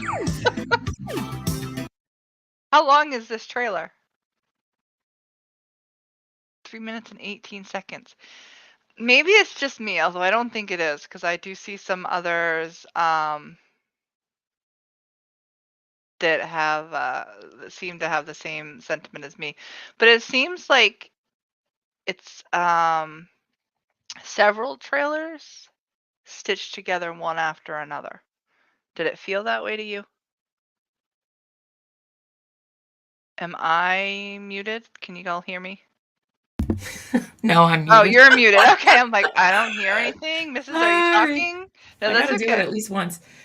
No, yeah, you're right. It seemed like a couple of separate things put More together. than a couple. And I had questions because I'm not sure if I'm a fan of what other people's criticism is. Definitely not as an opener to a trailer. I can maybe see it somewhere in the campaign, but it seemed like an awful lot of reading right in the very beginning because I'm reading what they're saying, trying to get a sense of what the book is about, but yet what they're saying, they don't even know what the book is about. You know what I mean? It's different. It's groundbreaking. It's great. And then someone uses, I think it was the word always. Jupiter always something something something. And I'm like, Oh, I didn't catch wait, that. is this the first in the series? Are there more in the series? Or is he talking about consistency through the book? Like that totally confused me, threw me for a loop. Totally didn't understand the book with that. So that, like, right in the Jason's beginning, I was explaining thrown everything. off. I was thrown off from the trailer. And then, you know, as it just like, okay, when it started talking about like the prince and the gods, and I'm like, okay, this part is interesting. So here it is. Yeah. And then it ended and then went to something really weird. And I'm like, so are these the different places that she's traveling to? Well, I was Like, gonna it left me even with so many maybe questions. ask Jason what was his target age group for his audience, because that part where it was like the relevant part where you see the characters of the book and you're starting to kind of see what's happening in the story, and then it went to what seemed like an after school special kind of thing with like the bicycle with the clock and the earth bouncing down the stairs. I was a little confused with that. So That maybe seemed out of left I field wondered to if me. it was Yeah. maybe more a younger audience. Okay, maybe. Get a phone call. All right. Okay. I'll hit the people. Oh, Beijing, China. Somebody from China's calling me. Wow. Sorry, I'm not answering today. Hey, TG. All right, so let's see. But the first bit was most important, Jason. So you said it was a mix of promos, but the first bit was most important. Which, yeah, the first part of it where it's I think it the looks like his second actual part pages. was more important. Cut off the beginning with So you're all thinking the the first part is the reviews? is everybody's opinions, and I didn't recognize any of those people that he referenced. Like one of them said previews, and I'm like, is that a website where you like, I don't get, like, of course it's they're previewing, you know, like, it just seems like a weird name. No recognition to those people whatsoever from me. Mo Biggs, here's the elevator pitch. Jupiter's groundbreaking, history-making uniquery meets nothing you've ever seen before. I did get that feel. Okay. I can say that. So let's see. And I kind of feel that way too, Eric. I don't know what this book is about, and the trailer makes me a little more confused. Except for, like I said, that little bit of beginning that seemed like it was storytelling. Jim Cox says no words, end it. Of course Jim did. Eric, your brain is searching for familiarity and finding none. The trailer first part is okay. After that, adds no substance. Okay, so that's pretty much the same thing. So yeah, it does say mix of promos. Agent Zero, thanks for joining. Trailer shouldn't be confusing. Makes it easy to understand and make it appealing to your eyes and ears. I honestly do not know what that book is about. Some of those individual pieces, at least what seems like individual pieces mushed together to me, were interesting, but not for a promo trailer to a comic book. Like artistically, they were interesting, but confusing in the context that it was provided, if that makes sense. Wasn't laying out what the story is about. And in all honesty, you know, they're saying the trailer should really tell you what it's about, and it's felt like it started to, but then it only got confusing because it started going in different directions. Did it ever talk about Brenda? It almost seemed like it was talking about another world. That was kind of I only got to see sort of where it was going with the images. I don't feel like I learned who the teenager is. Okay. Um, So Brenda Marshfield, a teenager trapped in an unhappy home until the discovery of a magical amulet gives her the ability to escape to anywhere or to stay or stay to become a hero. So seeking solace in an isolated cabin, a family vacation collides with the opening of a hole in space and time. The repercussions of a violent revolution in a neighboring dimension forever change the lives of Brenda Marshfield's parents and grant her possessions of powers unimagined. What will she do? Who will she become? Read this beginning chapter of a gorgeously illustrated heroic comedy. Journey. Oh, Journey, sorry. I don't know where I got comedy from. All right, let's keep going. The art is different. And sometimes I say different in a bad way, but this isn't necessarily in a bad way. Oh, you don't mean different as an inconsistent, just the style is different. Well, it's different than what you see, Mm-hmm. which is a little odd, but it's not a bad odd. It's an interesting odd, but I think it's the color choices interesting odd. This might be a little bit more sci-fi than I appreciate.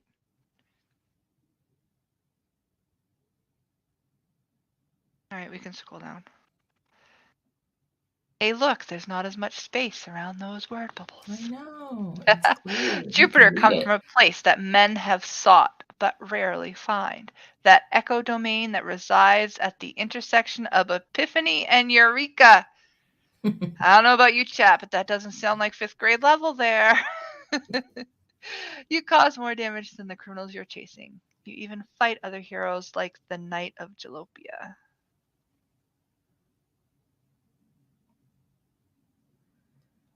Okay. That art is different than the rest of it. I don't get it, Jason. Yeah.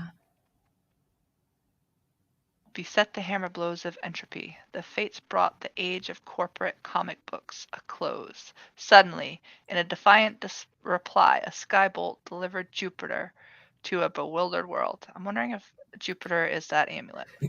Is the difference in the art to distinguish the fantasy world from the real world, maybe? Oh, is it? It's just a question or maybe an assumption. It's kind of jarring in my opinion. Like it's too I like the colors in the art of the muted what looks to be the fantasy world, but you got the Bronze Age look of the little comic strip here that seems kind of different. I don't know if I like that kind of jarring difference. Others might like it though. Although so I'm thinking that top right panel is to show the different dimensions because you got the mirrored image of the text. I'm wondering if it's like the mirrored image of the guy too, kind of like if it was in between the two people. I wouldn't have picked up on that had you not said that. But it's weird. I would need to see more context to fully understand this, I think. Yeah, this whole thing, like, channel more power to the containment field. Cosper, we need to maintain parallax inversion until we outpace the Braun hole. What? The flux capacitor. Exactly. All right, keep going. Although it's definitely sci-fi. It's definitely sci-fi. Oh, another big word. Orthogonal movement. And then you got another mirrored image thing. Mm-hmm. That is weird there. There's got to be a reason for that, but I don't get it in the samples here. If the newspapers shall be filled with nightmare comic books, should be filled with dreams. Let all comic book readers prepare for the approaching noontide alongside Jupiter. And again, that art is different than the previous. So she's reading a comic. So this lends us to a little bit. So there was that other art style. So she's actually reading a comic. Okay. So maybe that's how she thinks of the worlds in which she wants to visit, because these are worlds that she's reading about. Right. That's would be my assumption. Or maybe creating something similar. All right, before we move on, let's hear. Yeah, all right. So Jason does confirm that it's the other dimension. Okay. I am kind of getting that, but it is something I'd want to see with more context, not just a thing there.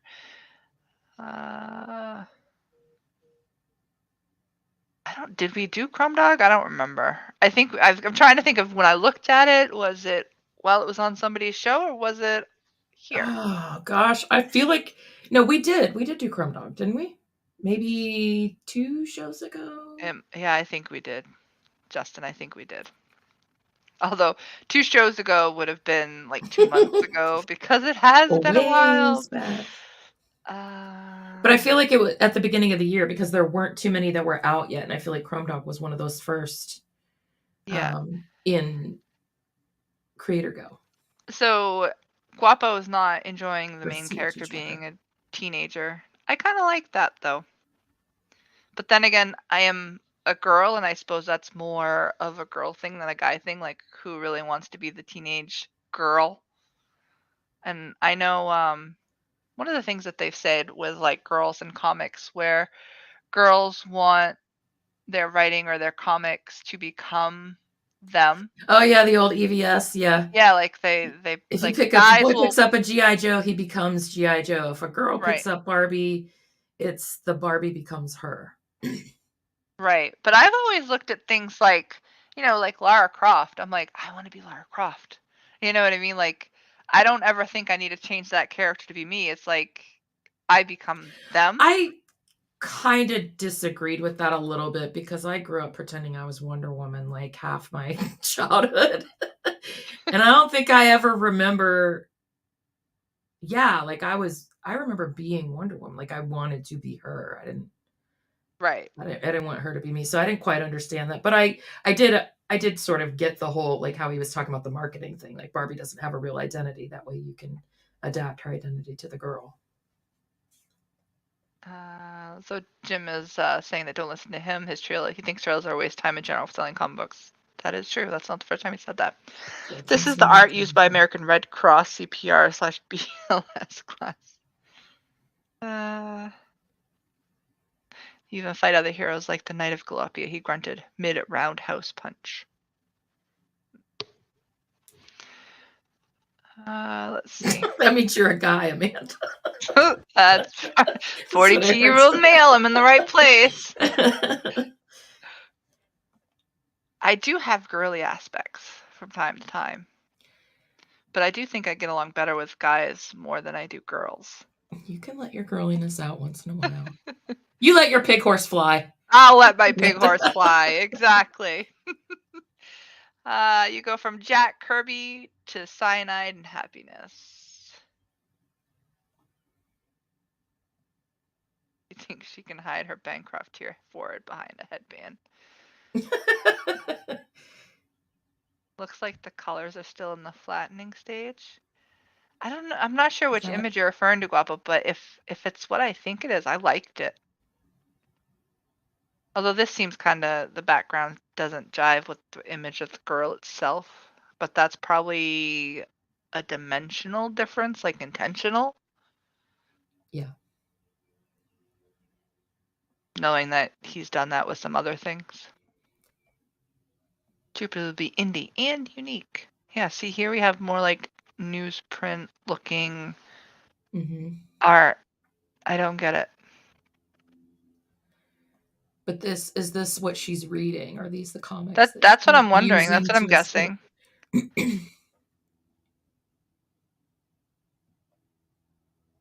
Oh, and there he has all the quotes in written format, not in the trailer, right there. So how much of this, Jason, of this kind of stuff do you feature in the actual comic? Are you reading a comic within a comic at that point? Like, are you able to follow these stories? Because you're showing like full spreads of these. Or does it say maybe? Has he confirmed that the images that we're seeing here are like the comic book that she's reading? No, I assumed. I guess that would make sense to me.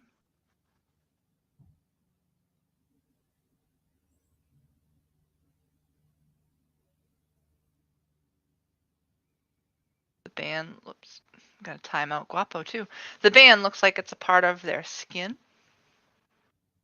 So the art is a little inconsistent by the sound.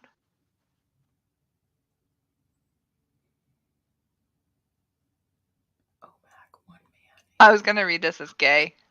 Guapo's calling me gay. You're gay, man. He says he likes the Jack Kirby style much better, which would be what looks to be the newsprint, right? That's Guapo's preference. See, I like the images that we were seeing in like what I've described as the second half of the trailer, which is dreamlike to me.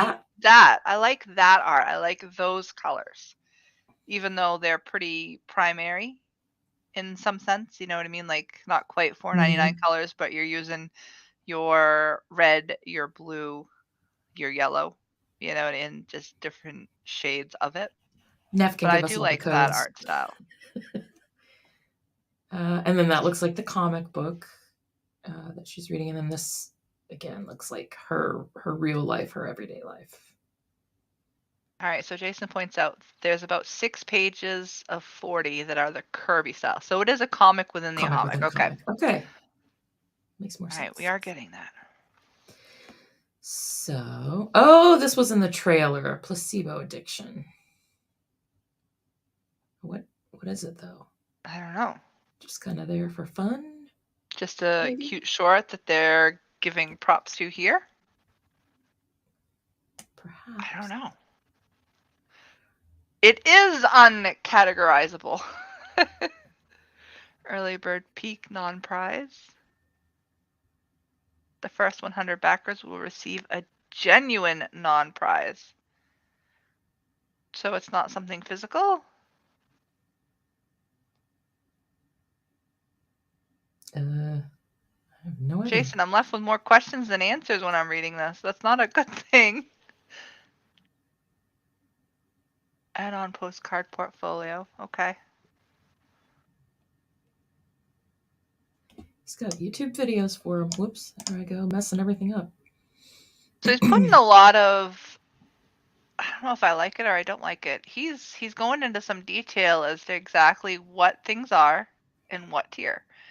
Because he lists the non-prize, he has the postcard, he's saying what tier it's in. He's having, it looks like, I wonder if there's, can we play that video right there for the coin?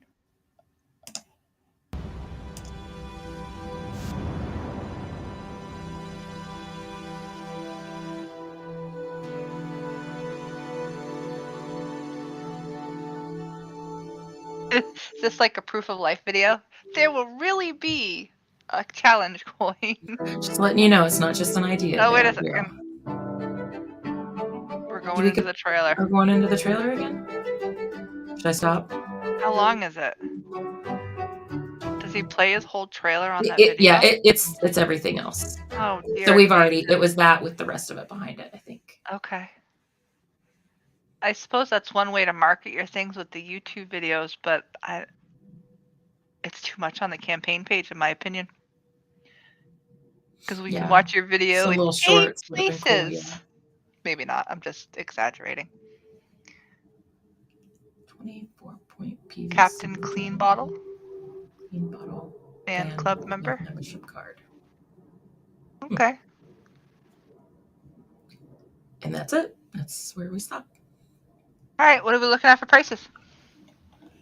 We got. Although, hang on one second. Hey, Chris, thanks for joining. Let's see. So, yes, comic within a comic, 6 pages. Character needs to escape. Let's see. Play the postcard. There is nothing in the non-prize, I promise you. Because it's non-prize. Oh, is this Mary Sue? This is not Mary Sue.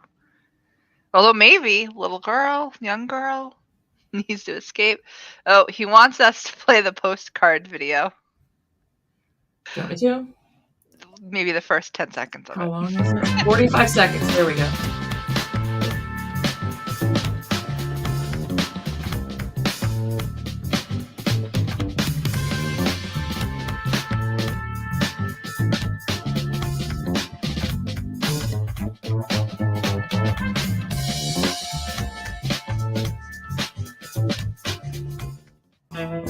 All right, I think we're good. There it goes again. So, all right, Trace, I didn't realize you were being serious. Thought it was a joke. So this is Jason Sandberg's Jupiter. So we moved on to a technically second campaign, although we did look at Mary Sue to get a feel for previous art done by George. So that is a little different, except for the fact that it went into, more of the other video we already watched. I do like that you're showcasing all the postcards. I am questioning, you say 2 of the 7. Are they randomly given? Do you get to pick 2? And what about those collectors that want all 7 postcards? But the images on those are pretty cool. 7 paintings. Yeah, inspired by the art of Jack Kirby. Each portfolio contains 14 postcards. 1 to mail and 1 to keep. Each portfolio. So what portfolio? So you're getting 2 of each of the postcards. Oh. 7. Okay, 2 of each. I'm thinking 2 out of the 7, not 2 of each. Okay. So you get all 7, plus you get a second set of 7. 1 set to mail, 1 set to keep. Okay, that makes much more sense now. All right, so the Speedbolt tier, that's what, $10? Yep, that is your non-prize and your issue 1 print edition. Oh, so it's printed? It's not digital? Correct. That's a really good price. How many pages? Have we seen that somewhere? Maybe in the beginning of the... Perhaps... Let's see. Does it get 40 pages of interiors plus cover? So 44 pages total. That's not a bad price for a 44-page book at all. Canadian Speedbolt tier. So we just made a separate one to ship to Canada. Oh, okay. Yeah. Skybolt is... Okay, so that's with the postcards. $20. 14 postcards and a book and the non-prize. So wait, that $20 tier? Yes. So for $10 extra, you get the whole portfolio. I wonder how much it is an add-on. Go back up to the first one. The physical tier. Not the Canadian. That one right there. Because supposedly they're add-ons. Let's see what the add-ons are. Wait. Oh, do you have to... Do I have to log in to see the add-ons? I wouldn't think so. It's not coming up. Oh. Click another tier. Maybe you do have to. But we don't need to.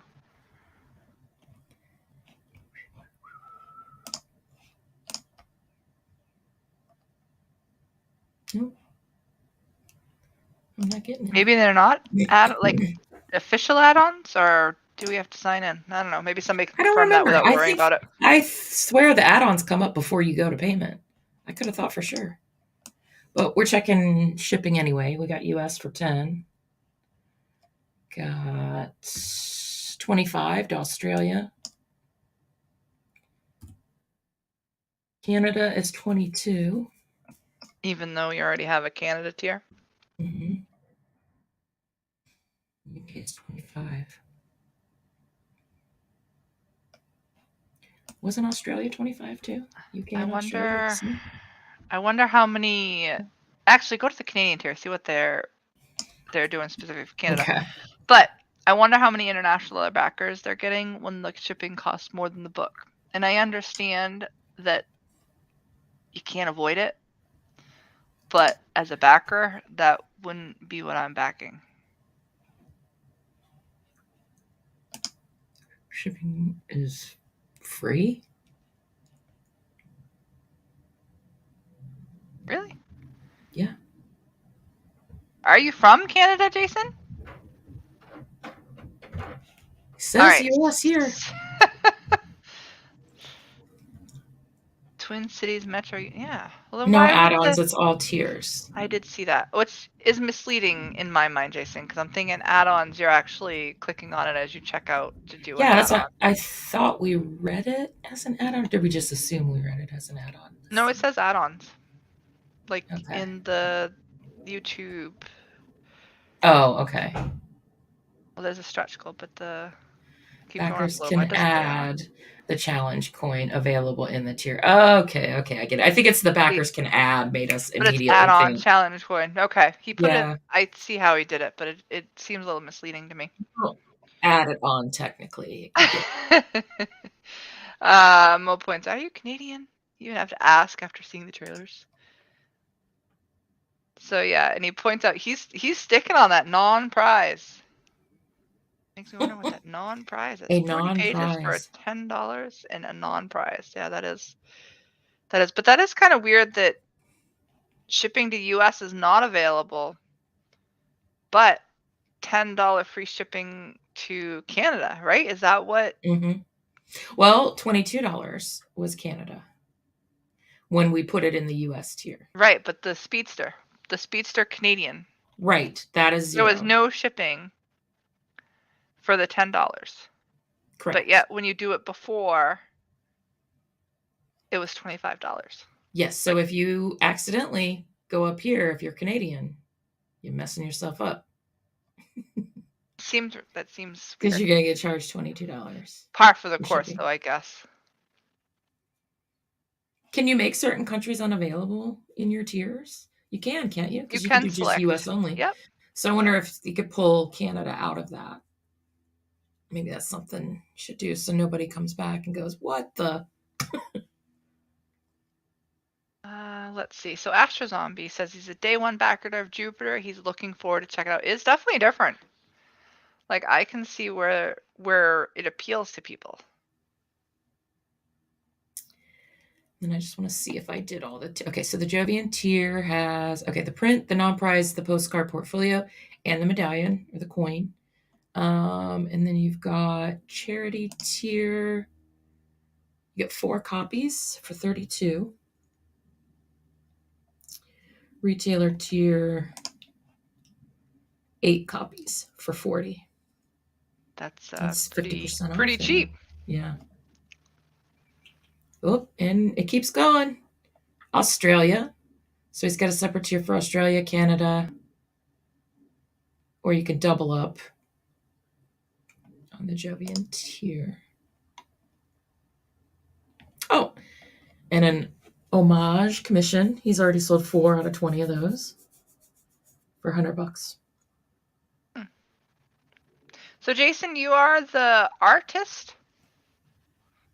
Are you also the writer? Like you wear all the hats? I'm not sure. Did we read that up there? I know we kind of skipped over some of the I did kind of jump over. I remember seeing a description of the team unless I missed it. Produced at a flagship print facility in Minnesota. Ready to print. I have 20 issues of Jupiter scripted and thumbnailed. I'll be here to share this adventure with you for years to come. Did he answer? Whether we did it No, all? but No. let's see. So Mobig points out that if you back without carefully reading on Indiegogo, you're bound to get screwed. If it's not extra Canadian shipping, it's a $25 tip. And then Jason points out that the special Canada tier is a non-Gemini mailer, just a flat 9.5 by 12. Does it say that in the description? Don't believe I saw that. Mm-mm. Nope. I think it would say it before that. It's just in here? No. Oh, it does say. In a chipboard flat, not a cardboard mailer. I'm glad that it does specify. So let's see. He does say you can't edit a tier after one person backs it. So we had to make a new Canadian non-Gemini mailer tier. I didn't realize that either. That stinks. And then Mobig points out because Gemini mailers don't float as well. Jason is tossing them on the lake and they'll get to Canada sooner or later. Hence the free shipping. All right. Any questions? Any comments? Anything else before we wrap it up? Because it is after 5. So Jason does point out that he is the writer, artist, colorist, and letterer. It's all me, including typos. But don't blame the trailers on me. Disavow. So he didn't do the trailers. Or either that he's not taking responsibility for how harshly we judge the trailers. Although, like I said, your bubbles, your word bubbles were definitely better than the last campaign we looked at. And all meant with good intent. I mean, I don't have a lot of knowledge, and a lot of the assumptions that are made by those that have tons of experience with backing, I don't always pick up on those things. So it can be helpful for, not your average backer to, I guess, take some of these things and run with them. Consider I disavow that, Mo. He wants to play the Into the Cromniverse trailer. That is not a real trailer. Well, it is a real trailer, just not a good trailer, in my opinion.